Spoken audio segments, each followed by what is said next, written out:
اعوذ باللہ من الشیطان الرجیم بسم اللہ الرحمن الرحیم۔ معزز ناظرین، السلام علیکم ورحمۃ اللہ وبرکاتہ۔ آج کی اس ویڈیو میں جانیں گے ہیکل سلیمانی کیا ہے اور اسے کس نے تعمیر کیا تھا اور یہودی اسے دوبارہ کیوں تعمیر کرنا چاہتے ہیں۔ بیت المقدس مسلمانوں کا قبلہ اول ہے۔ یہاں نبی کریم صلی اللہ علیہ وآلہ وسلم نے تمام انبیاء کرام کی امامت فرمائی اور سفر معراج کا آغاز کیا تھا۔ یہود و نصارہ کے لیے بھی یہ جگہ مقدس ترین ہے۔ یہودیوں کے مطابق اس جگہ حضرت ابراہیم علیہ السلام نے اپنے بیٹے حضرت اسماعیل علیہ السلام کی قربانی پیش کی تھی اور اس جگہ ہی ہیکل سلیمانی تعمیر کیا گیا تھا جو بعد میں تباہ ہو گیا تھا۔ اس واقعہ کا پس منظر کچھ یوں ہے کہ جب قوم بنی اسرائیل کو ہدایت ملی تو ان سے خوش ہو کر اللہ تبارک و تعالیٰ نے انہیں تابوت سکینہ عطا کی جو ایک مقدس صندوق تھا۔ اس میں انبیاء کرام کی استعمال شدہ چیزیں تھیں۔ اس صندوق کی بدولت سے یہ قوم ہر میدان میں فتح ثابت ہوتی تھی۔ جب حضرت داؤد علیہ السلام کی حکومت آئی تو آپ نے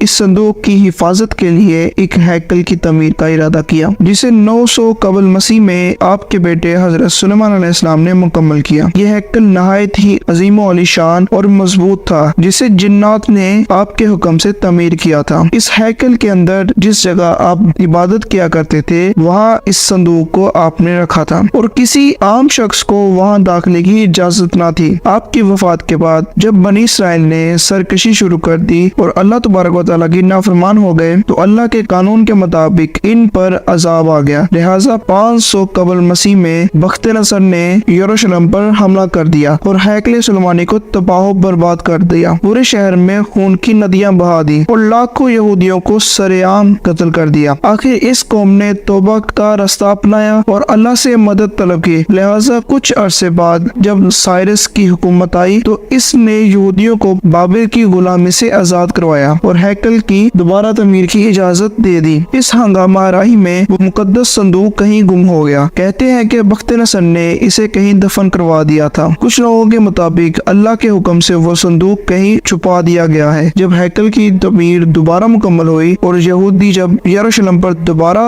آباد ہو گئے مگر یہ سرکش قوم دوبارہ نافرمانی پر اتر آئی اور جب حضرت عیسیٰ علیہ السلام نے انہیں حق کی دعوت دی تو انہوں نے آپ کو سولی پر چڑھانے کی کوشش کی۔ اس کا نتیجہ یہ ہوا کہ تاریخ پھر دہرائی گئی اور قانون الہی کے مطابق ایک ظالم بادشاہ ان پر قہر بن کر نازل ہوا جو بخت نصر سے بھی ظالم تھا۔ اس نے یروشلم سے یہودیوں کا خاتمہ کر دیا اور کچھ بچے کچھ یہودی یروشلم چھوڑنے پر مجبور ہو گئے۔ جب عربوں میں اسلام آیا اور آخری نبی حضرت محمد صلی اللہ علیہ وآلہ وسلم کی برکت سے اسلام یروشلم کی سرزمین تک پہنچا، حضرت عمر رضی اللہ عنہ کی خلافت میں اس جگہ مسجد اقصی تعمیر کروائی گئی۔ ہزاروں سال تک یروشلم مسلمانوں کے اختیار میں رہا اور تمام مذہب کے لیے یروشلم کا دروازہ ہمیشہ کھلا رہا۔ بالآخر 19ویں صدی میں جب دوسری عالمی جنگ ہوئی تو برطانیہ اور امریکہ کی سازش سے یروشلم میں یہودیوں کو دوبارہ بسایا گیا اور عربوں کو ایک نہ ختم ہونے والی جنگ میں جھونک دیا۔ آج یہ یہودی ریاست اسرائیل بن چکی ہے جو قبلہ اول کو شہید کر کے اس جگہ ہیکل کو دوبارہ تعمیر کرنا چاہتے ہیں اور اس تابوت سکینہ کو دوبارہ کھوج نکالنے کی کوشش کر رہے ہیں۔ ان کا نظریہ یہ ہے کہ بخت نصر نے تباہی کے وقت ایک مقام پر صندوق کو دفن کروا دیا تھا اور آج وہاں مسجد اقصی کھڑی ہے۔ 1967 عیسوی کی جنگ کے بعد صہیونی حکومت نے قبلہ اول کے گرد سرنگیں کھودنا شروع کی جس سے مسجد اقصی کو